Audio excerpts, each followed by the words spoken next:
outside the 10. Carr tips it in there. It's Ward. He spins into the end zone for the touchdown.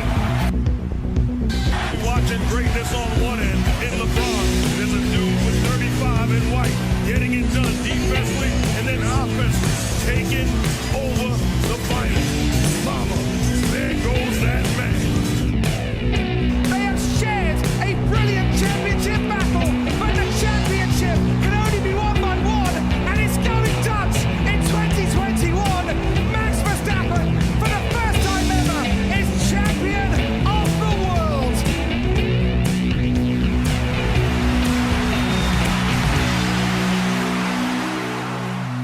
Hello, everybody, and welcome to the Boy I Hate It When I'm Right edition of the Waterboy Experience. I'm, of course, your host, the Waterboy himself, Davis McLemore, and we have reason to celebrate because we had a Formula One race this week as well as the first week of the NFL regular season, and we are hyped. There was some ups and there was some downs, and there was just all-around bad games. And to help me determine which one was which was my good friend, the all-American asshole, the great predictor, the gear-headed son of a gun, the CEO and CFO of Nye Productions. Boy, is he a mouthful. Mr. Jason Shaddix. Jason, how are you, my man? You forgot the Red Bull chugging son of a gun. I am offended. I did forget that one. Yeah. Dang it.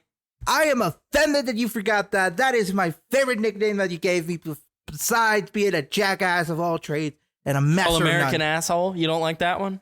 I'm stealing too much from Cody Rhodes. So, how do you want to start us off? Do you want me to go first? You want to go first? How do you... I want to go first because my shit is shorter and more important because I lost this week. We'll save the best for last anyway. So, kick us off with the race or any nondescript motorsports you might have. Well, surprisingly, I do not have I do have nondescript motorsports, but I have one non-motorsport news article. What is this? Hold on.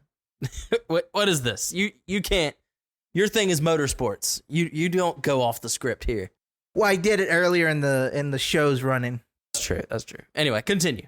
The Nebraska Cornhuskers have fired Scott Frost after 3 games into his 5th season as a coach for the team. This came after Nebraska lost 45-42 against Georgia Southern. The interesting thing about this is that Nebraska didn't want to wait 3 more weeks until Frost's buyout contract came down to $7.5 million. Instead, they will be paying him a whopping $15 million for him to walk away. Obviously, he won't be hurting from losing his job. So they've lost the past couple games. First game of the season, they actually beat North Dakota 38-17, but that's not like a big victory or anything. But then they lost to Northwestern, and then they lost, of course, you said Georgia Southern. Now, Scott Frost has been around for a while. I remember watching the press conference when Scott Frost got hired for Nebraska, and everybody was saying, Scott Frost is the answer. He's the one that's going to turn this program around, and he hasn't. They've been garbage ever since they hired him, and they're 7th in the Big Ten West right now, and it's not looking good for them, and... maybe they can turn things around, but the main thing is the recruiting for the Nebraska Cornhuskers has not been great the past several years. Well, one of the things I read while I was researching this was that in 2017, he was the football coach for university. I can't remember what it was, maybe UCLA. University of Central Florida, UCF. Yes. And team actually did really good. He went undefeated. The only undefeated team. Yes. And they were the self-proclaimed national champions. And they wanted to actually play Alabama to actually get the chance to call themselves national champions. So, yeah. Yeah, so he was promising. That's the thing. He did have a lot of promise. He did have a record of showing that, yeah, we did go undefeated. True that it wasn't really like, the big leagues. But, yeah, that happened. And I still think it's a little bit ridiculous that the University of Kansas, that college, would be willing to lose. Nebraska, Kansas, same thing, middle of nowhere. Nobody cares about them. But instead of waiting a bit and giving the man $7.5 million to walk away, you gave him a half more, so $15 million. And he's like, all right, that's good. Don't worry about me, son. Don't worry about me. I'm happy you gave me $15 million free. I don't have to work. I get to retire. Me and my wife, we're buying a house on the beach, and I'm going to be sipping whiskey all day long, smoking cigars, and, I'm not going to be worried about a job.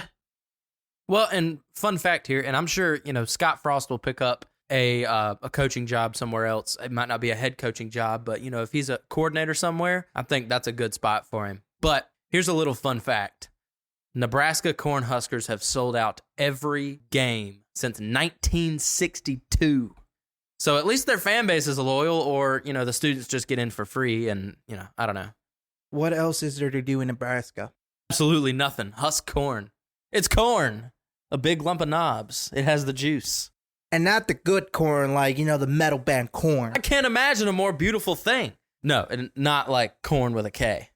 But anyway, that was my non-motorsport news. Now on to nondescript motorsport news. And we'll start off with IndyCar racing. Now, hold on. The last thing I'll say about college football, I do want to cover college football, but so many games happen, so many things happen.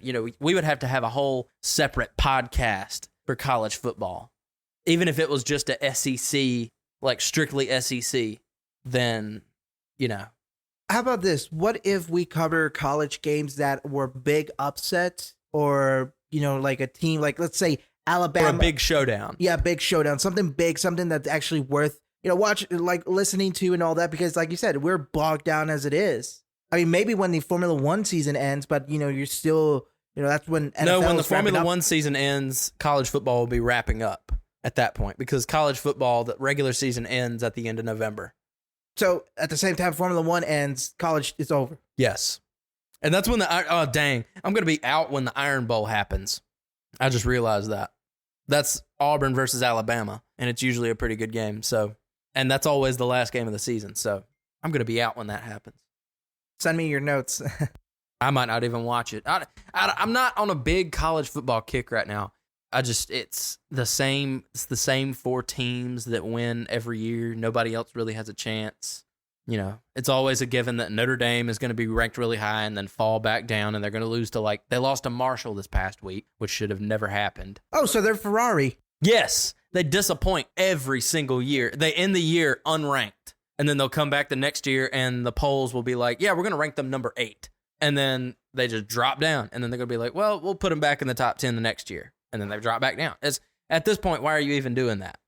So I also want to make mention Alabama beat Texas by only a point, and Texas is unranked. So, oh yeah, the clip went around that Coach Sabian, one of the guys, was celebrating after getting a touchdown, and Coach Sabian said, "Cut that shit out." Yeah, he was like, "Don't do that shit." Which, I mean, I understand completely, because one, it's actually, they were talking about making the horns down thing illegal, to where you would get fined for doing that. The school would get in trouble. But you only beat Texas by 1 point, and you do the horns down. For Alabama, that's a bad win, if you know what I'm saying. They should have mopped the floor with them. The game should have been 40-something to 10. But I think Texas has really, really improved in the past year. They did have a really good recruiting class, but they were the only Power 5 conference team to not have a single player taken in last year's draft. That should say something about the recruitment and everything about Texas. But, Nick Saban, he's right to yell at his guys for doing that, because, we barely beat these guys when we should have beat the shit out of them. And I mean, he's a world-class coach. I mean, how many players who are in the NFL and have done really well have gone through the University of Alabama's, their locker rooms? A lot of players, they spend a lot of money on their facilities. Count. Exactly. So he is at the right. He I've always said this: don't fucking celebrate when you're fucking losing or you're barely winning out, and it's pathetic when you're doing it against a team you should have beaten flat out. I think he was in the right, and I think more coaches should do that. He is definitely probably the best college coach of all time. He did have a short stint in the NFL, and it didn't really work out, but I think he actually was the coach of the Raiders for a year. But he went on and he went to LSU. He won a couple national championships with LSU. Then he went to Alabama, and he's won several, almost every year, for the exception of this past year and, a couple years in between. So, yeah, he holds his players to a higher standard. He holds his team to a higher standard, and the results, typically they show, because they have dominated for the past decade, or even, close to 2 decades at this point. So, Yeah. But anyway, let's move on from college football into IndyCar racing. Now, last week we talked about the second to last race of the season. Now we're going to talk about the last race of the season in IndyCar racing. So, Alex Palou took the last victory of the IndyCar season at Laguna Seca with an impressive lead of 34 seconds to runner-up Joseph Newgarden. But he wasn't the only one celebrating victory, as Will Power took P3 and has become a 2-time IndyCar champion. So, good job to Will and good job to Alex. attaboy, Will! Good job, Alex. Now, we're going to move on into Formula 2 news. Felipe Drugovich has been crowned the 2022 champion, sealing up the title before the last race in Abu Dhabi. And on Monday, he was announced to be the first driver to be signed up to the new Aston Martin driver developmental program. With this also came the announcement that he will become a reserve driver for the team next year and will take part of FP1 in Abu Dhabi later this year. He also confirmed to take part in the young driver program at the same track. In it, he's expected to drive the 2021 Aston Martin. But what does all of this mean? Well, to put it in simple terms, Aston Martin is thinking about its future in Formula 1 and is seeking potential candidates to become the star drivers of the future. For me, though, what is quite curious is the fact that Drugovich is a Formula 2 champion, meaning he's already moved up the ranks and he might be set to replace someone in the team after the 2023 season. Now, would this be the owner's son, Lance Stroll, or does Aston Martin not have faith in Fernando Alonso, who's set to replace Sebastian Vettel at the end of this season? So it's going to be very interesting. And for Felipe, good job, man.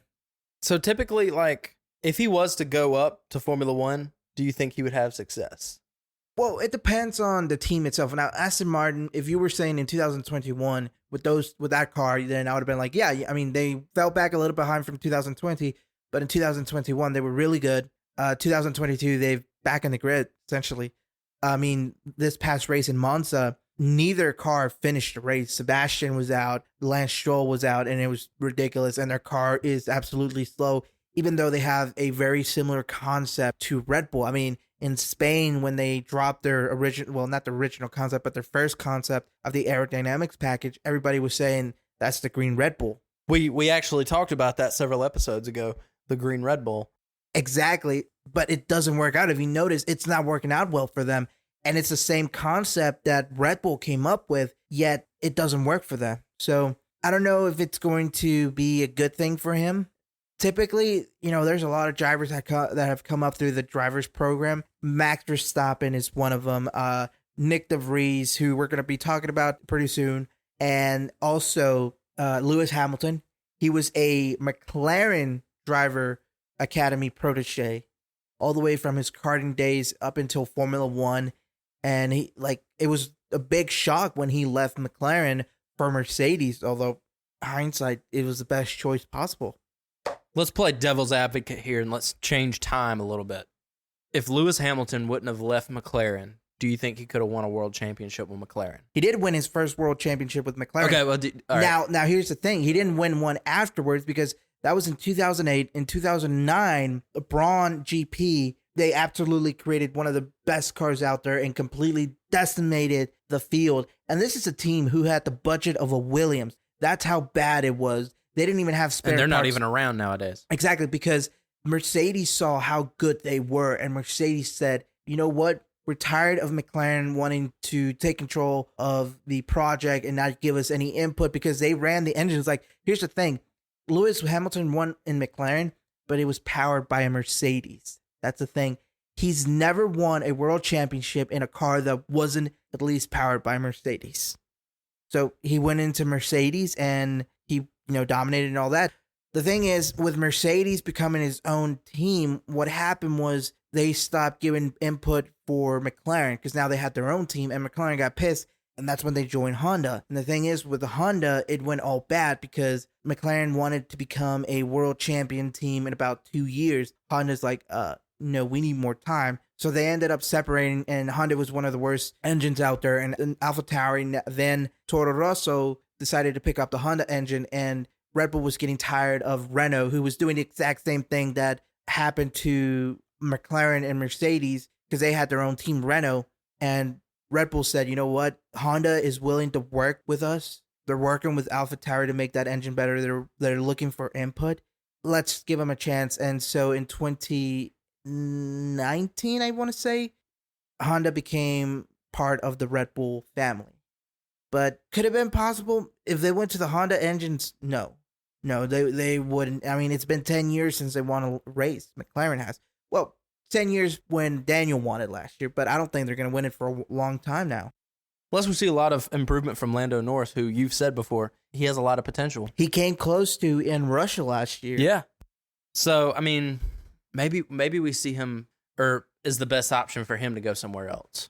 If the deal with Oscar Piastri is that they treat them both equally, maybe Lando a little bit more special because he is their golden child, their protege, then maybe there's a chance he can win with McLaren. But the issue is if McLaren does what they did to Daniel Ricciardo and start choosing Piastri over Norris, that's stupid because we've seen what Norris can do. Like even now, Norris is putting that car where it's not supposed to be. Right, and Daniel Ricciardo will be towards the back of the pack, and Lando Norris will be in like the upper midfield. He can get up there, but he needs help, and maybe this next year's car they'll tailor it more to Lando. Well, I think they have to fix first their issues, though. Because remember, they were the worst car on the grid at the beginning of the season. Their engines were just catching on fire. Not their engine, their brakes, I mean. Brakes catching on fire. That sounds like something your car would do. No, it's more like the Audi would do. Yeah. Moving on, and staying on the subject of Aston Martin, their reserve driver, Nico Hülkenberg, has had his name thrown into the potential driver lineup for Haas next year. Though there is no official confirmation, it is generally accepted that our boy Mick Schumacher will not be re-signed to the American team. So where's he going to go? I don't know. I want to see Mick somewhere where he can win. There are rumors that because Audi is going to take over Alfa Romeo and Sauber, they're going for a German driver because Audi is German. And Zhou has been doing fabulous. He's had a bit mix-ups and all that. Some weren't his fault. When the engine dies, it's not his fault. The crash in Silverstone wasn't his fault. But there's still a big question whether Zhou will race for Alfa Romeo next year or Sauber next year. Bottas is going to stay because Bottas has been a great asset to the team. He's been amazing. So if they take... And he's a veteran. He's a veteran. If they replace Zhou with Mick, it's going to be interesting because... That'll be a good team. Bottas with Schumacher. It would be, but here's the thing, though. Mick is great, but we've only seen moments of brilliance throughout the season. Zhou has been great all around the entire year. That's the thing. He's been consistent. And this is his rookie year. Mick, this is his second year in Haas. Now, granted, it is a Haas. I'm giving him that. But still, would Sauber want to fuck up that? Would they want to fuck up a really good lineup with a strong rookie who could potentially stay with them for a long time? And, Bottas is there because Bottas is experienced. He's been in a team where they've won multiple world championships, Mercedes. So he knows the strategy. Exactly. He knows what it takes to run a good team. Everything's up in question. We don't know where he's going to end up. Maybe he could end up in AlphaTauri because that's one of the things that's been hitting the news is Red Bull try to get Colton Herta into Formula One now that the IndyCar season is ended. But the thing is, he doesn't have the licensed super points.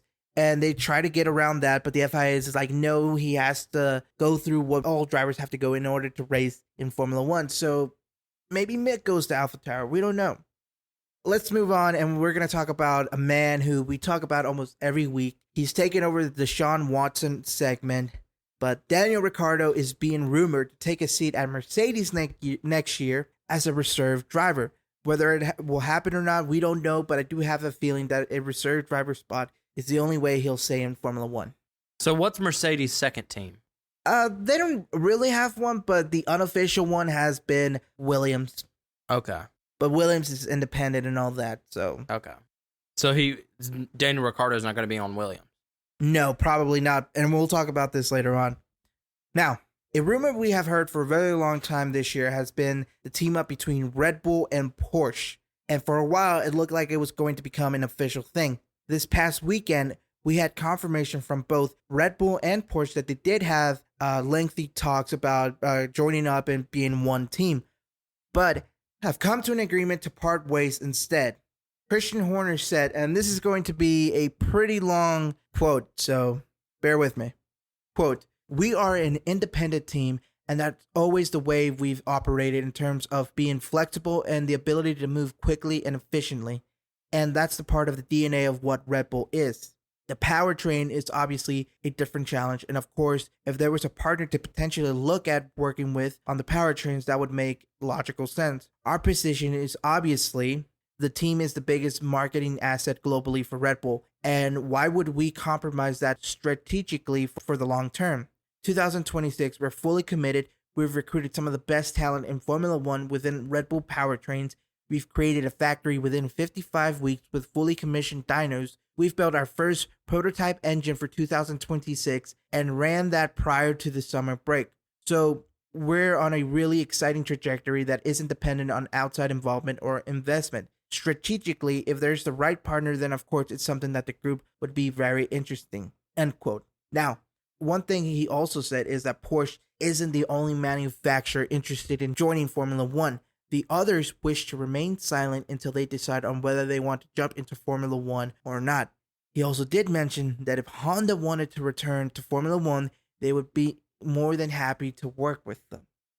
And remember how Honda extended their deal to maintain the engines from 2023, the end of 2022, all the way to 2025. Yeah. I'm thinking Honda might be etching its way back into Formula One. Maybe not completely building the engines themselves, but at least dealing with the battery aspects and all that. So that's just something interesting that's coming around. So the Porsche and Red Bull deal, what was a big factor for that falling through? Well, while it's not officially confirmed, based on what Horner said, he talked about the DNA of Red Bull being their independence. And that's the thing that I believe was the big wedge between that partnership, is the fact that Audi wanted a big say in what happens in Red Bull. And they were going to buy 50% of Red Bull Technologies, which is everything but the team and the running the build, like the team and the chassis itself, I believe, something like that. But they felt that Porsche wanted too much control of Red Bull, and it would have just become Porsche. And Red Bull feels, Christian Horner and Helmut Marko probably feel that, you know what, we've built this team from the ground up. We were here since the very beginning.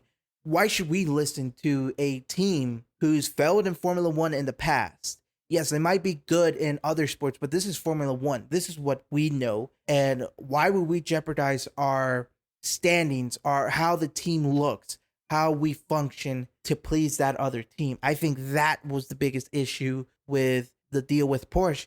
And now Porsche is out. Porsche needs to find some other team to work with. Latch on to. Exactly. Audi already has Sauber.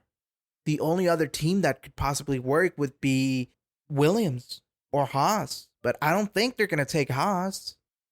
Well, and, it is a big risk, bringing in this new team that's going to build your engines and everything, this new company, when, everything you've done beforehand has worked.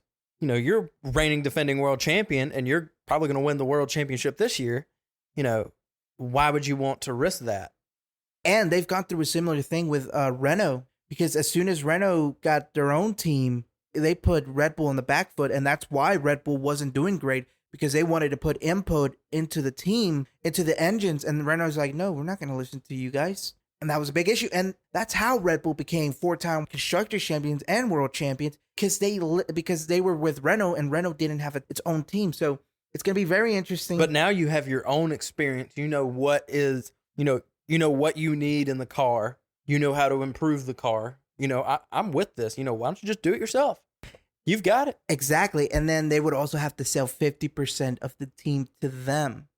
So then, what if they get to a point where, the car's failing, and then Porsche is like, well, don't blame the car, blame Max Verstappen. And then they want to get rid of Max Verstappen, and then they want to change stuff up. And, then you've got Red Bull and Porsche butting heads when, the previous year Red Bull was doing just fine without them. Or what if Porsche doesn't want to invest more into the engines? There you go. Or if they don't want to upgrade or anything. Or are upgrades mainly up to Red Bull? No, that's up to whoever the engine manufacturer is. Right now, it's all frozen, but think about it. Ferrari, they revamped the engine before the engines were frozen, so they did all the upgrades. Haas and Alfa Romeo really didn't get a say in it.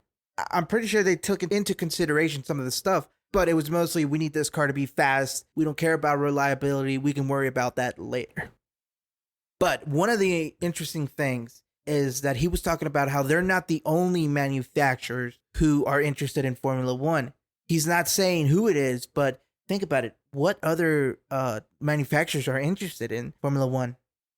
Because it's not just Volkswagen, obviously. Now, could it be What about Ford? If Ford wants to come or back. Chevy or Dodge, Yeah.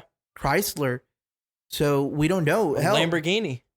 Maybe. maybe. Oh, that would be an interesting one. Two Italian teams, both known to hate each other, fighting for world championships. I would watch that. That would be kind of cool. I mean, it's one way though. True. Yeah, but yeah, that's the news in Formula One.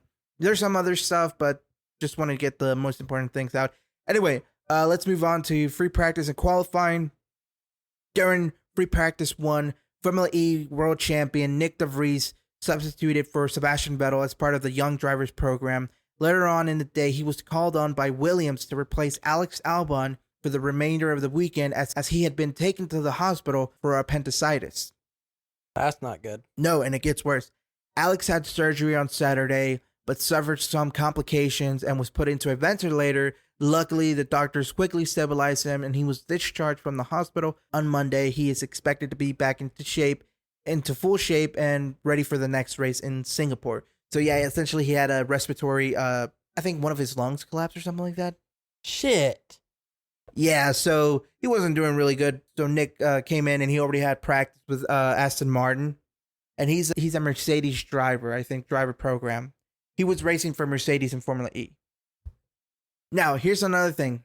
9 drivers have taken grid penalties, including the reigning champion Max Verstappen, and most interestingly, Yuki Tsunoda, because he received 5 reprimands for previous infraction. Moving on to the qualifying, Leclerc took pole position, and a rare feat, both Williams made it into Q3. It wasn't going to be a shock as Williams planned to run the low drag package that they ran in Spa, which was really great. But with Alex Albon down, it looked like it wouldn't happen. But it did, with Nicholas Latifi coming in 10th and Nick de Vries starting in 8th. So Nick is doing good for somebody who only had like 20 minutes of free practice in the Williams and then qualifying. He didn't do bad. We're watching the highlights right now, and he's balling. Exactly. The grid for Sunday was Leclerc in P1, followed by Russell in 2nd, Lando Norris 3rd, Daniel Ricciardo 4th, Gasly 5th, Fernando Alonso 6th, Verstappen 7th, De Vries 8th, Zhou 9th, Latifi 10th, Vettel 11th, Stroll 12th, Checo Perez 13th, Ocon 14th, Bottas 15th, Kevin Magnussen 16th, Mick Schumacher 17th, Carlos Sainz 18th, Lewis Hamilton 19th, and Yuki Tsunoda bringing up the rear in 20th. That was a mouthful. All right, let's move on to the race itself. The race starts, and Leclerc and Russell fight for position going into turn 1, but Russell is forced wide and cuts the corner. Lando Norris, and this is so sad, like the first time in a very long time that both McLarens have started really high up in the grid, but Lando's car stalled at the start and was quickly passed as he tried to get his car to start going. So he was just stuck on a field, like he wasn't moving at all, and he was like, and then finally the car went up, but he was already out of the points and he could not fight his way up. Do they know what was wrong with the car, or? I think the anti-stall kicked in and the car wasn't moving. Damn. Yeah. Bottas hits the back of Kevin Magnussen's car into turn 1, which forces Kevin to cut the corner, but he didn't give up the positions he had gained from cutting the corner, and he took a 5-second penalty for gaining an unfair advantage. By lap 5, Max has gotten past George Russell in 2nd, and the hunt begins. On lap 8, Checo pits for hard tires, and his front right brake is smoking badly and even catches fire for a bit. On lap 12, Sebastian loses power and retires This leads to a virtual safety car. Leclerc pits for mediums while Max and Russell don't come in. Before coming out of the pits, the safety car ends, but Ferrari still manages a cheap pit stop. Checo and Mick have a fight going into turn 1, and boy, did Mick handle it well. Though Checo won, Mick really made him work for it. Max pits on lap 26 and comes out in second. Alonso gets on the radio to complain about feeling a lack of power. The team tells him everything is looking good on their side. Fernando replies with, wow. For context, Monza is one of the fastest track in the world. Hell, it's even gotten the name of the Temple of Speed. So having as little downforce is important, but so is the engine. Unfortunately, Alpine does not have a powerful engine compared to the rest. It's good on tracks where raw power isn't a priority, but in Monza, it's everything. And on lap 32, Alonso is forced to pit and retire because the car was overheating. So he didn't even get to finish. Stroll retires and the car is quickly removed, but on lap 47 of 53, Daniel Ricciardo retires the car and the marshals can't get it to go into neutral. So after a while, a very long while, the safety car comes out. Verstappen, Leclerc, Russell, and Sainz all pit for soft tires, getting ready for the final showdown. Unfortunately, it didn't come to that, and the race ends in a safety car and Max Verstappen wins. Leclerc is robbed of the chance to win another Grand Prix in Ferrari's home. The fans are pissed, and the FIA didn't want a repeat of Abu Dhabi. Overall, the race was okay. I was a bit pissed that we didn't get a repeat of Abu Dhabi, as I would have liked for Charles to win in front of the Tifosi. To me, the biggest takeaway is that even if everything goes right for Ferrari, everything still goes wrong for Ferrari. And if Max Verstappen wins the next race in Singapore, then he will have closed the window for Charles and he will become this year's Formula One world champion. Super Max, Super Max. So do you think Max Verstappen is just going to go on a raid, like he's just going to dominate the next few years? I don't know about the next few years because Mercedes and Ferrari know what they did wrong with this year's concept of car. So we don't know if it's going to stay like that. But one thing is certain, though. Max is going to be the guy to beat. It's not Lewis Hamilton anymore. It's Red Bull. He's the top guy right now. And I feel like in the next few years, Charles Leclerc is not going to be with Ferrari anymore. You know, I don't know how long his contract. How much longer does he have on his contract? He got the longest contract in Ferrari history, 5 years, longer than Michael Schumacher had. So he's going to be racing for Ferrari till 2025 or 26. Well, when his contract's up, I feel like he's not going to want to stay there, and he's going to want to go somewhere else. I feel like Charles Leclerc is not going to win a world championship with Ferrari. Right now, that team has so many problems, and that's not the place to do it. But that's my opinion. At the beginning of the year, everybody said Red Bull fucked up. They're unreliable. They're not going to win the world championship. It's Ferrari all year. It's going to be Ferrari. It's going to be the dominant team because we lost 3 races in a row. Max didn't win. Checo had big problems too. But what happened after Australia? Red Bull started dominating. Ferrari started fucking up. That's it. Literally the chance. Remember, like early in the season when it first started, we were talking about that Ferrari, Charles Leclerc, he's so fast. But, you know, whatever happened, you know, it went downhill quick. And all of a sudden that Red Bull car got just as fast. And here we are. Well, the thing is, Red Bull had a lot of understeer problems. And that's why Max was struggling. And Checo could deal with it better than Max. But Max likes a car where the rear is very oversteery. Like when you take in a corner, it tends to want to pull you with the rear. Checo's not that great at controlling that. Max is. That's his special thing. And they fixed that. The problem with Ferrari, and they said they have no problems except Red Bull is really fast. The problem with Ferrari is the strategy. That keeps them fucking up. And that's been an issue for Ferrari for over a decade now. They even said during the summer break, they asked Bernardo Mattia, the team principal, is there a problem with Ferrari? And he's like, no, we have no problem with Ferrari, and we're not going to change anything. And I'm just thinking, every fan out there is thinking, are you fucking stupid? The problem is Ferrari. The problem is the strategy team. The problem is you. The management, the direction of this team. The talent is there. Yes, both of them are fucking great. Even the car is there. Yes, the car is there. And because of your fuck-ups, look, everybody complains about the engines. Fair enough. But Ferrari needed a fast engine. It's reliable now. They're fixing them. They're upgrading them to be reliable and all that. But fuck, man, it's the team itself. Like you said, it's the management. Anyway, on a quick side note, Nick DeVries did freaking amazing. Finished 9th, beating out his teammate. Latifi came in 15th. Latifi's contract is coming up at the end of the season, and Williams is now keen on signing DeVries, as they saw him not only quickly adjust to the car, but he also gave him the same results that Albon could have put in. Well, if William gets DeVries and Alex Albon in the same team, they will give you points. They will be consistent. Latifi, the only good thing about him is he brings money to the team. That's it. He's not great. He's a fucking awful driver. He's the reason why the safety car came out in Abu Dhabi.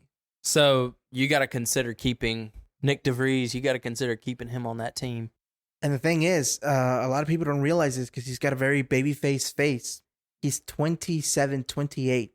He's not a young guy, but he's as good as Alex Albon, and he's definitely way better than Nicholas Latifi. And another thing, if Porsche wants to deal with Williams, well, you know, he's not a German driver, but you got a Formula E world champion, 2 Formula 2 champions, Formula 3 champions, regional champions, both guys. I think if Williams doesn't take Nick DeVries, they're fucking idiots, and the other teams have just seen what Nick DeVries can do. What if Alpine says, hey, you know what, Nick, you want a seat with Alpine, a car that's actually better consistently than the Williams or Haas or Alfa Romeo? Or hell, if Red Bull says, hey, you want a seat in AlphaTauri? Would you take him over Mick? Yes. Big time? Yeah. Big time. I love Mick. I think he's got potential, but Nick is just more experienced. Nick is just overall better. Mick, if you want to stay in Formula 1, you're going to have to turn it up to 10. Actually, you're going to have to turn it up to 15 because your ass is on the line. But that was the Formula 1 race review. That was the nondescript motorsport news. We went long. We ended up talking a little bit too long about college football and all that, but I hope everybody enjoyed it. Now comes to what I'm not looking forward to, what I'm really not looking forward to, and that's the NFL review because... Oh, man. I said it had some ups and downs and some all-around just garbage games, but I will do my best to try to analyze each game. I picked the big ones that stood out to me, or the ones that I paid the most attention to, but every other game I'm basically just going to say the score and, you know, what happened in that game, so... And I'll also give us the who won the bet for that game or not. Yeah. And then we finally came up with a to do it faster for the betting and choosing a game and all that. So if you heard Bill Burr's podcast, then you'll know what it is. Billy Bitch Tits. Billy Bitch Tits. And we have a rant coming in from both of us about different teams. Several rants. So, we're going to start off first. I'm going to go with the Buffalo Bills versus the Los Angeles Rams that took place on Thursday. This was the first official regular season game.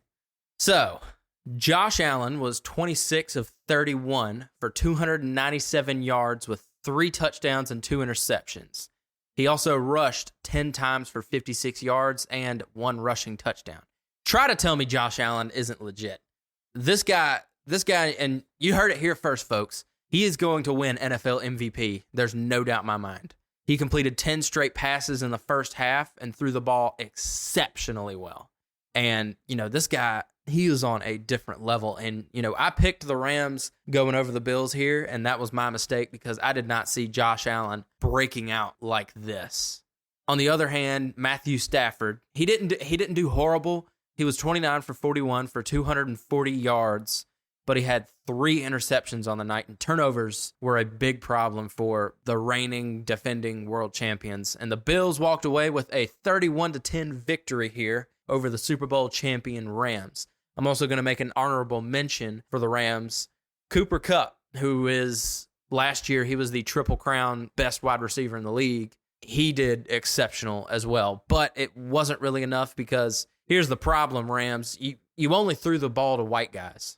Literally. They didn't hand the ball off to I mean, they handed him off to it a couple times, and he didn't get much out of it, but Cam Akers. And I was a little bit mad about this because Cam Akers is also on my fantasy team. So is Josh Allen. I started Cam Akers, and he had 0 points. You've got to find a way to, that was what we were saying last year. The Rams are such a balanced team, but they were trying to focus too much on the passing game, and it didn't work out the way that they wanted to. You've got to learn. You've got to run the ball. And I know it's hard against this Bills defense, but you've got to balance that offense. So 31-10 victory over the Super Bowl champion Rams for the Buffalo Bills. Now, I've been telling you that the Bills are looking like a really strong team. I've been telling you for a while. They were. I wasn't saying that they weren't a strong team here. My thought was they'll get stronger as the season progresses, and it's going to be a close game. But I didn't predict this happening, where it's just they all out manslaughtered the Super Bowl champion Rams. Now, some people will say this is a Super Bowl hangover. I don't believe it's that. I don't believe in all these superstitions. Rams are going to continue to be good, regardless. And they're still one of my favorites to win the Super Bowl if the Bills don't. So, yeah, but I think the biggest issue is you're the best team in the league, okay? You're the best team. You're the team to beat. Everybody studies what you're going to do, and they already know what you're going to do. And a lot of teams, once they have victory on doing, once they get success doing one thing, they tend to stick to doing that thing the entire time, but everybody knows you're going to do that thing. Right. And I think that's what happened with the Rams. Regardless, it was a good game. If you're a Rams fan, well, fuck, that was a horrible game. If you're a Bills fan, then hell yeah. Bills Mafia is going crazy. Yes, I think I'm going to join the Bills as I'm going to follow them closely this season. I followed them last season, and I saw a lot of potential. I thought they were screwed over by that fucking overtime coin flip at the end. Oh, yeah, for sure. But they did good. They're my second favorite team now. I'm still rooting for the Lions, even though it did not go well for them. But to be fair, they weren't that far behind. It was a good game for the Lions, and I'm going to go ahead and skip ahead to the Philadelphia Eagles versus the Detroit Lions. And despite this loss, you have a real reason to be proud of your boys in blue. They looked really good here, but Jalen Hurts, the quarterback for the Philadelphia Eagles, he was just too good. He was 18 for 32 for 243 yards, and he rushed 17 times for 90 yards and a touchdown. And on the other side of the field, your quarterback, Jared Goff, was 21 of 37 for 215 yards with 2 touchdowns and an interception. But the interesting part about this, the Lions' run game averaged more yards per carry than Goff did per pass. 6.6 yards per carry versus his 5.8 yards per pass. And my standout for this game, I'm going to pick DeAndre Swift, and we were watching the highlights for this game earlier. DeAndre Swift was fantastic. He had 15 carries for 144 yards and a touchdown while catching 3 passes for 31 yards. He is one of those guys, he's like a Christian McCaffrey. He's one of those guys you really want on your offense, and he's going to explode this year. I'm telling you right now. Because stretch the ball to him, you can throw these short passes. He can get you. Big thing that was impressive for me is the yards after contact. After the first contact that guys make, he just takes off. And, just like his name says, DeAndre Swift, he's fucking swift. He can just move so well. But in the end, there was only so much you can do as, this high-scoring game ended in a 38-35 win for the Philadelphia Eagles. The Eagles are a force to be reckoned with this year, but don't fall asleep on the Detroit Lions just yet because they looked really good here, and especially that defense. Aiden Hutchinson was there on every single play. So, tell me your thoughts about your boys in blue. Well, I didn't watch the game. I listened to it over the NFL Plus app, which, again, the out-of-market, in-market games, fucking stupid. I finally got it to work, and I take back everything I said about NFL Plus not working. They fixed whatever bug they had, but now it works, and I'm able to watch in-market games, which is still stupid, but, Hey, at least we could listen to the out-of-market games at the very least. Yeah. So I was listening to this game at work, and oh boy, it wasn't looking good for us for a while. We started out strong. We got a touchdown. We were 7-0, but Jalen Hurts, like you said, boy, you said Swift was your standout for you. For me, it was Jalen Hurts. Honestly, that man right there, that beast, He was killing us. He was fucking killing us. He was just amazing. Cutting you up in shreds. And his number one target, A.J. Brown. Now, the one problem I did have was Devontae Smith, the rookie wide receiver out of Alabama. He didn't do much here. I think he didn't have any catches. He didn't have any targets or anything. They mainly focused on A.J. Brown, which is perfectly fine because A.J. Brown's a top 5 wide receiver to me. But what I'd like to see, I love Jalen Hurts running the ball. Him being a dual threat quarterback, that's great. I'd like to see the passing game go to Devontae Smith as well. Split your reps between AJ and Devontae. I think that if Jalen gets hurt, like if something happens, he gets hurt. If Jalen hurts. Yeah, he gets hurt. It's going to really mess with the Eagles, man. It's going to really fuck It will. Well, their backup quarterback is actually Garner Minshew, who I actually played against here in Mississippi in high school. He played for Brandon. I played for Petal. But Garner Minshew, we're waiting for that moment to where he can really come out and prove himself as a starter. I'm not saying I hope Jalen Hurts gets hurt. I do not, because Jalen Hurts is fantastic, and he is the answer for the Philadelphia Eagles right now. Garner Minshew, if he was given a chance, I don't think he would disappoint. I don't think he would be as great as Jalen, but I mean, he'd still be good. He's nowhere near the dual threat. He's mainly a passing quarterback. He can't really run as well as Jalen, but Jalen is so athletic, and he won the Heisman his last year his last year of college in Oklahoma, and he's great, and he's a great answer to what used to be a struggling Eagles offense. They're a team to keep your eye on. For sure. As long as Jalen is healthy, watch the Eagles. And they're probably going to, and I'll say it right now, they're probably going to take the NFC East, because Dallas Cowboys, we'll get to them in a minute, flopped. I mean, to be fair, It's only downhill from there, because I'll mention this later also, Dak Prescott broke his thumb, and he's going to be out for like several weeks. So things look from bad to worse for the Dallas Cowboys. I'm just going to go ahead and talk about that game. So the Dallas Cowboys played the Tampa Bay Buccaneers in primetime on Sunday Night Football, and they got absolutely whooped. 347 total passing yards for the Tampa Bay Buccaneers, 152. Oh, my bad. Total yards overall was 347. That's 195 passing yards and 152 rushing yards. 18 first downs. Time of possession, they dominated. They had 32 minutes and 42 seconds. And, Tom Brady was doing Tom Brady things. 18 for 27, 212 yards, 1 interception and 1 touchdown. And then Leonard Fournette. I think this is the year that we're really going to start getting impressed with the running back Leonard Fournette, because he had 21 carries on the night for 127 yards, and he averaged 6 yards per rush. Now, another player we want to talk about, and he's also on my fantasy team, Mike Evans, had 5 receptions for 71 yards and a touchdown, and that was a beautiful, beautiful touchdown. You sent me the picture of it, and I was like, they posted it, and they said, this belongs in the Louvre. So, Mike Evans, with such a stacked team, Mike Evans, Julio Jones, Chris Godwin, Leonard Fournette, Tom Brady at quarterback, this Buccaneers offense is a force to be reckoned with. Of course, the Dallas Cowboys are not a force to be reckoned with. Dak Prescott was 14 for 29, 134 yards, 0 touchdowns, and 1 interception. And Ezekiel Elliott, doing Ezekiel Elliott things, carried the ball 10 times for 52 yards. This team, like I said last week, the entire team is on their hot seat, and it is not going to be a good year for them. They scored 1 field goal in the first quarter, and they didn't score again. And that's it. That was game over.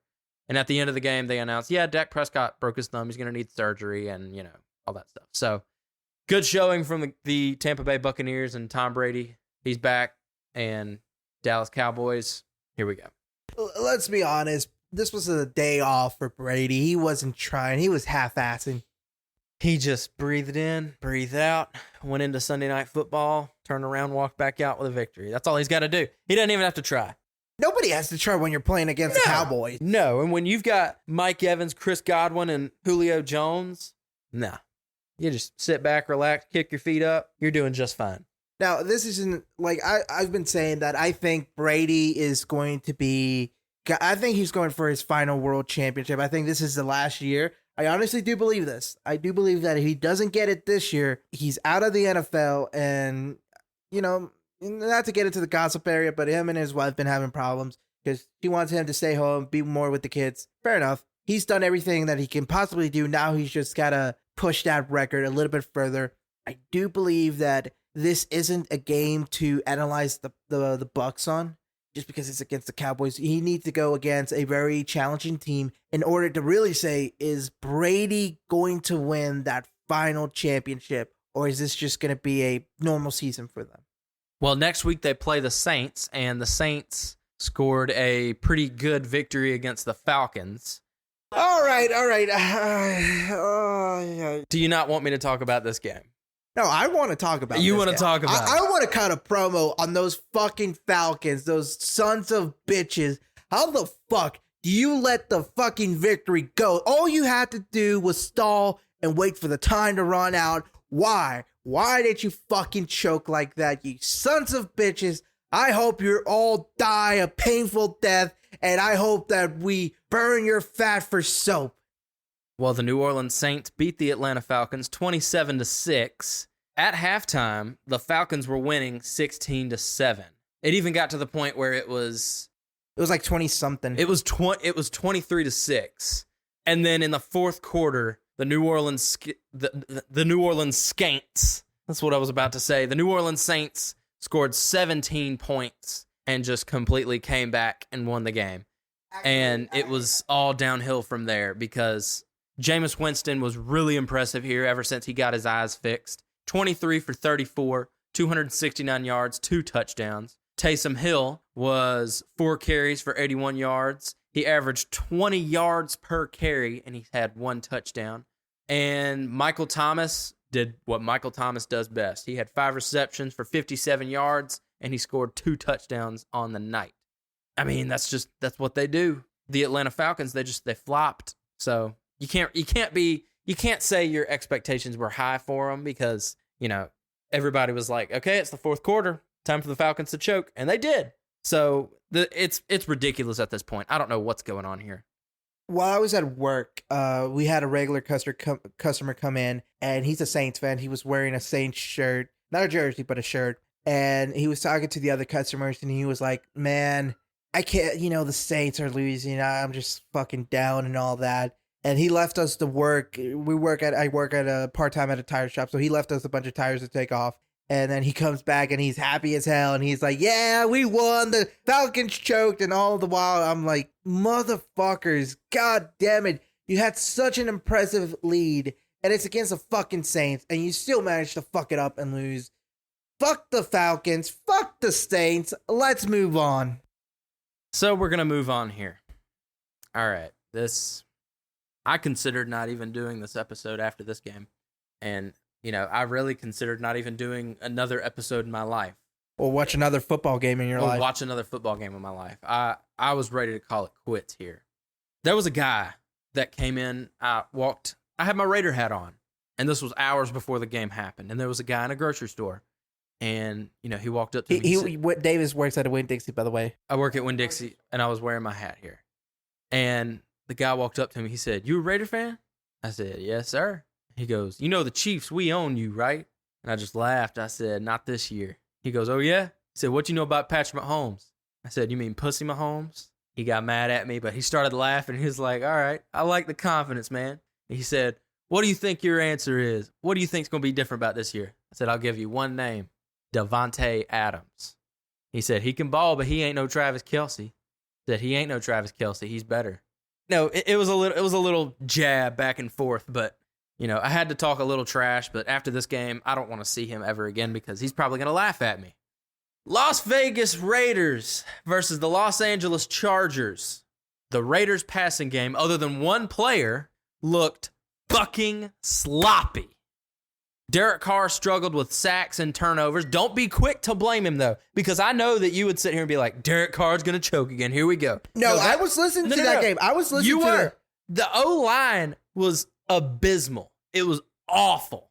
And they couldn't block an 8-year-old kid from getting in a candy store. They could not hold a piñata at a party.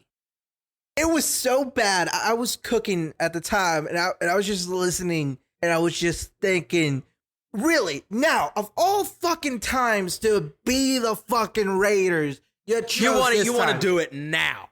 Well, you want to be the Raiders right now. Why couldn't we have just come out of the gate? You know, because I betted for the Chargers. You remember this? I betted for the Chargers on this game because I'm a Raider fan. I've been a Raider fan all my life. I know what I'm going to get. I know what's going to happen. You don't even have to tell me. I just know because when in a big moment like this, we can come in, we can go into Los Angeles. It's our vacation home game.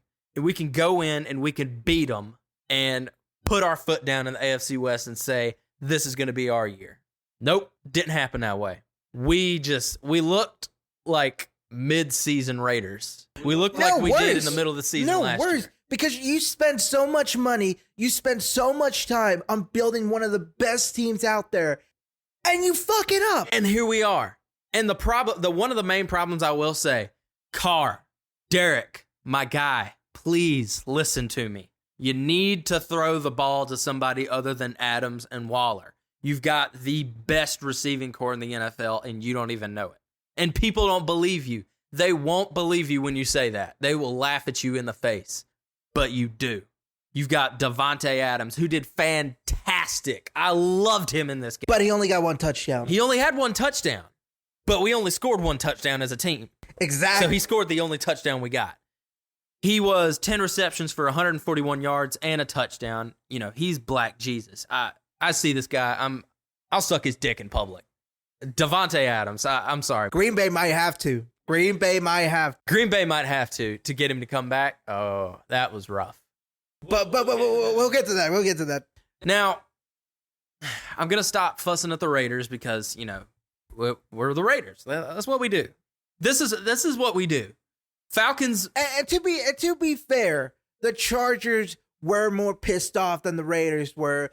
And we are going up against probably one of, if not the best defense in the league. I understand that. But that doesn't excuse the shittiness we saw. It looked sloppy. It was awful. I'm going to stop fussing at him for a minute, and I'm going to say some positives about the Chargers. Justin Herbert, you ball out like nobody else balls out. He was 26 for 34 for 279 yards and 3 touchdowns.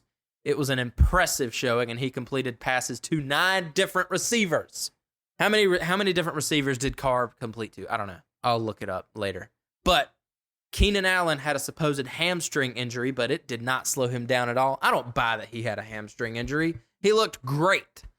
And the Chargers beat the Raiders 24-19. You know, the score is a little bit closer than the game actually felt, but still. So, you know, Raiders need to get a lot better. We need to get our shit together.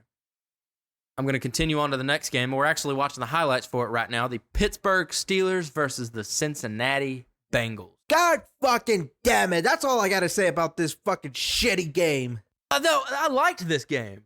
Come on. This was a really interesting, this was a fun game, and this was a good upset for the Steelers. It went down to the wire in overtime, but if you would have seen that Steelers defense in the first half, you would have thought this would have been all Steelers all game. No, I'm pissed because I have faith in Joe Burrow and the Cincinnati Bengals, but they fucked it up, man. It wasn't even a fucking close game until the end, and they fucked it up the same way they fucked up the Super Bowl at overtime. All right, I'm fucking pissed at these fucking pussy-ass It's something Cincinnati about when Bengals. Joe Burrow goes into overtime. It doesn't end well. But he didn't have his best day here as he was 33 for 53 for 328 yards and 2 touchdowns, which, looking at that stat line, that's not bad. But he threw 4 interceptions on the day, 3 of which were in the first half alone. He had to deal with an unacceptable amount of pressures. That O-line, you know, I compare him to the O-line of the Raiders. Hey, don't forget, he was sacked 4 times before. He was also sacked 4 times. And this O-line, again, they couldn't hold up a piñata at a birthday party. The Steelers' defense was immaculate, though.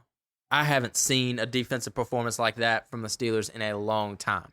That's my starting defense on my fantasy team. And they called me a madman for starting the Steelers' defense. Well, guess who's laughing now? Because they racked up a pick 6 in the first half, 4 interceptions, and 1 fumble recovery. TJ Watt is probably now the best Watt brother, and this defense was shockingly stellar. But TJ Watt did tear his pec. So the question is now, can the Steelers defense continue to produce throughout the season?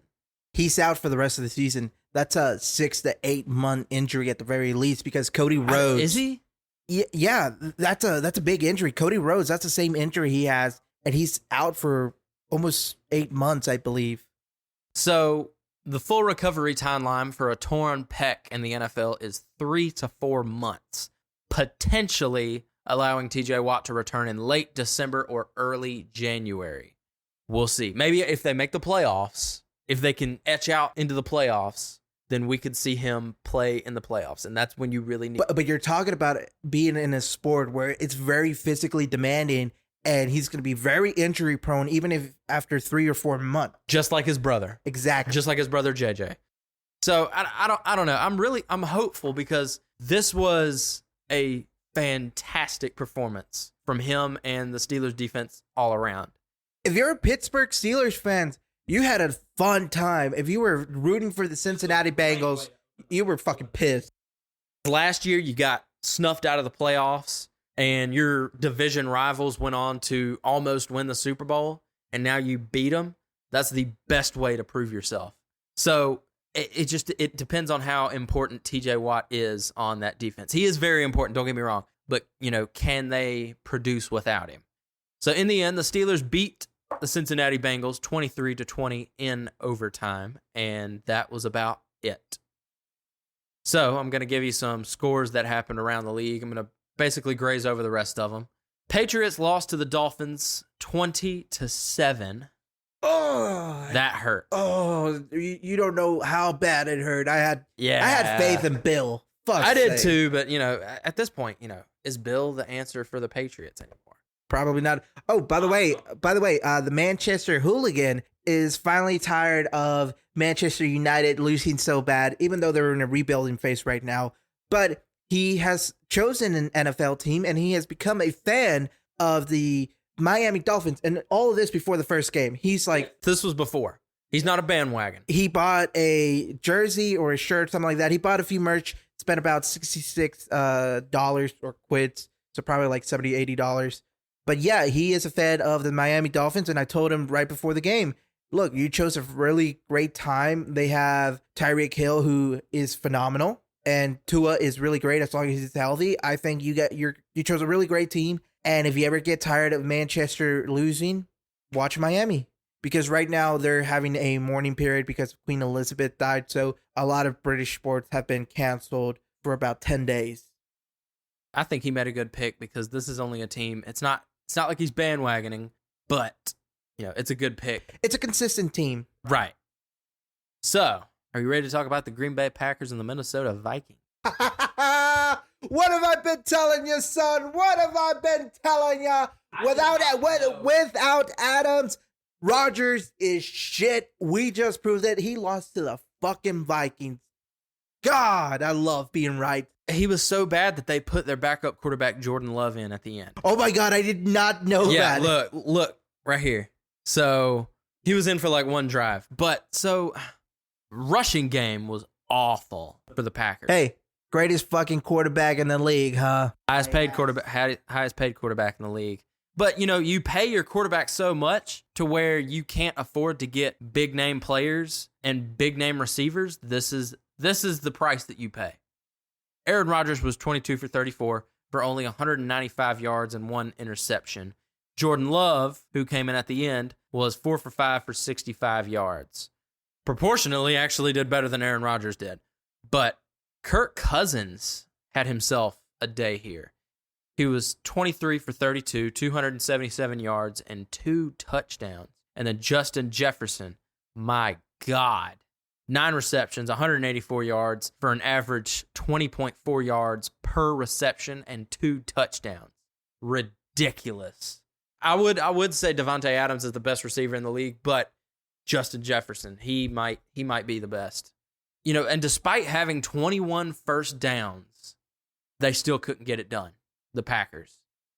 It's everything that I've been telling you. I'm not even sure what happened. They allowed 4 sacks. They punted 4 times. They lost a fumble and they threw an interception. Turnovers and sacks. probably were one of the big things that affected this game because it's the one-eyed, one-armed flying purple people eaters for the Vikings, you know? They had more almost everything. They were better on third down. They were better on first down. They were better on penalties. But it's confusing looking at the stat line because you would think, Green Bay could have won this game, but they didn't produce scores and had one too many turnovers. And that allowed the Green Bay Packers to be beaten to death by the Minnesota Vikings 23-7. I said it once and I'll say it again. Rodgers is overrated. Green Bay is overrated, and they're not that great. Now, I'm not saying Rodgers isn't a good quarterback. He is, but he's being overrated. And Not the quarterback people think he is. Exactly. He is Fernando Alonso, he's a good driver, 2-time world champion. He is said to be too good. Some people are saying, he's better than Brady. No, he's fucking not. No, he's fucking not. Not by a long shot, and he never will be. And without Adams, it really shows how much he lacks. Does. So, you know what? Even though Adams left and, he's not doing that great in the Raiders, did better. He's the standout from the Raiders, but that was a fucking shit show. But he'll get better. His stat line is going to get a lot better throughout the season. I think once we warm up, once we figure out the problem with the offensive line, if we can get better, Devontae is going to show out. Yeah, but by the time that happens, it starts getting cold and Carr starts choking. Carr and the cold don't mix. Either way, I think this is the end for Rodgers. If Green Bay still pays this idiot, well, I'm not going to call him an idiot, but if Green Bay still pays Rodgers this much money, you're throwing personal insult. Yeah, personal Now insult. kidding, yeah, personal insult, violation, player number 57. But if they still pay him that much money and he's producing these types of games, then you're a real idiot, Green Bay. He's not worth it. I've been telling you, he's not worth it. He's not that great. He's way too old. Brady's old, but Brady won a Super Bowl about 2 years ago. When's the last time Rodgers won one? Over 10, I think. Exactly. I think Green Bay, it's time to start looking for a young quarterback who you can develop into a championship winning quarterback. I agree. Maybe find Brett Favre's son wherever he's at. Hey, Manning, maybe. We'll have to see.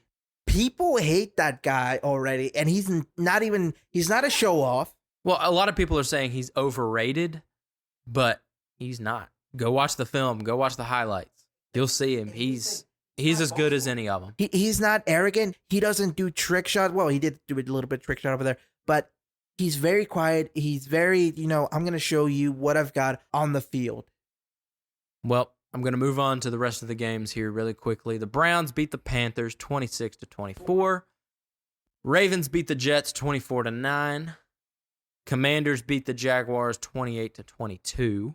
This was actually a pretty big upset that we did not see coming. The Giants beating the Titans 21-20. And then, of course, the Broncos beating the Seahawks. I did not see that happening at all. We both got that one wrong. We both did.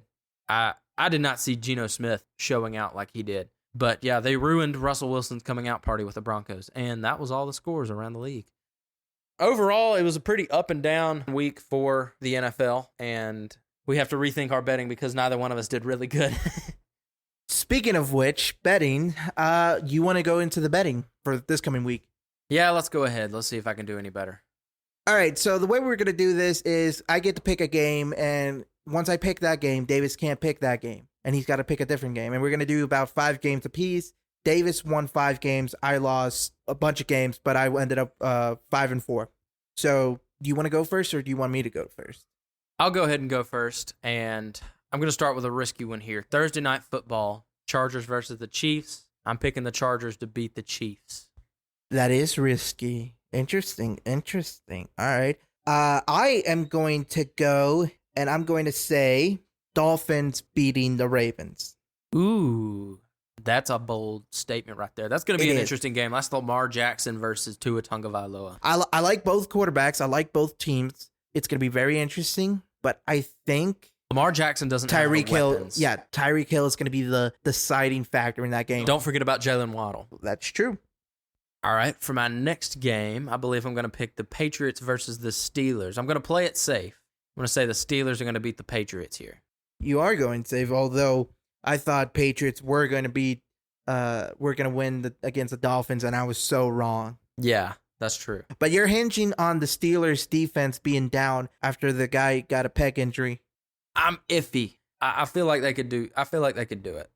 All right. Well, for the next game, I am going to go Bucks versus Saints, and obviously, I am going to go Bucks defeating the Saints. Okay, so that's a bold one. I'm just telling you right now, you might have an interesting game here because I think the Saints could possibly beat the Buccaneers.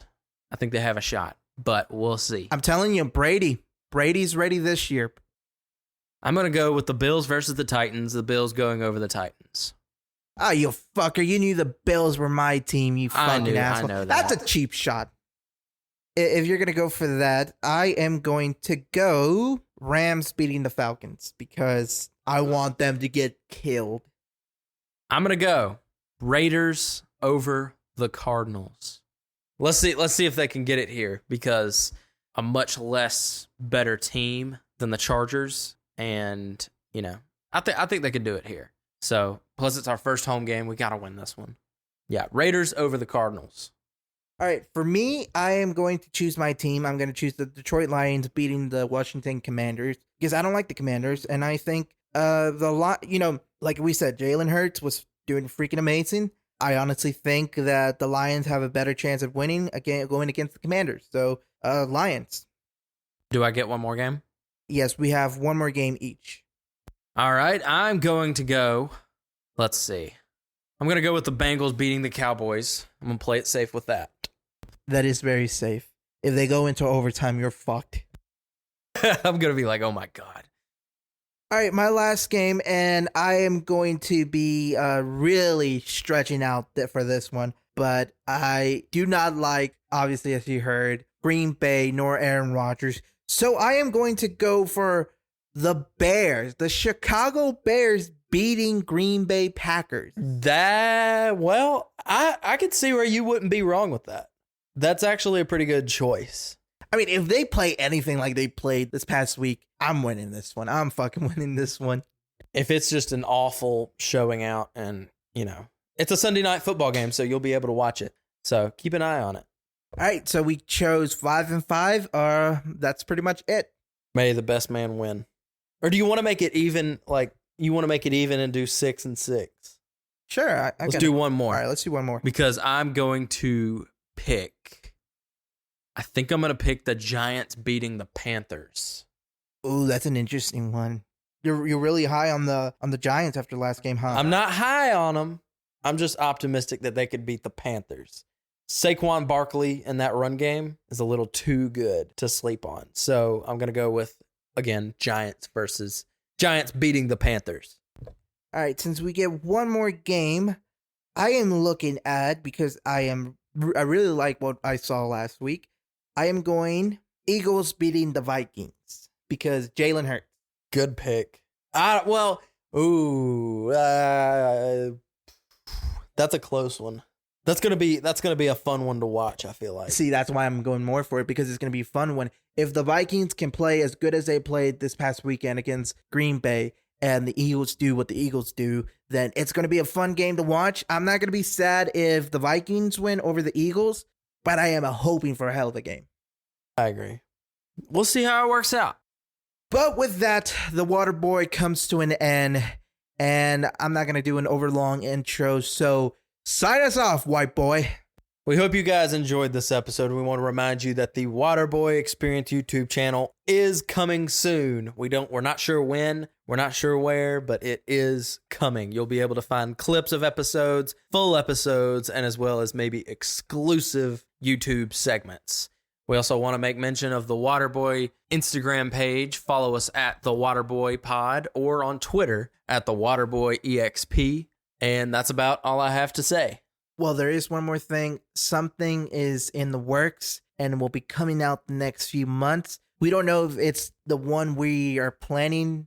We don't know what's coming. Yeah, well, we know what's coming, but we don't know which one because we have 3 things in the work. One of them is going to come out in the next few months. Maybe Davis' project or maybe my project, but you're going to get something in a few months. Maybe both. Maybe something from both. We'll see. Also, the trailer for our newest podcast that's coming is It's called Cold Case Cafe. It is up now on Spotify, correct? Yes, it's up everywhere, I believe.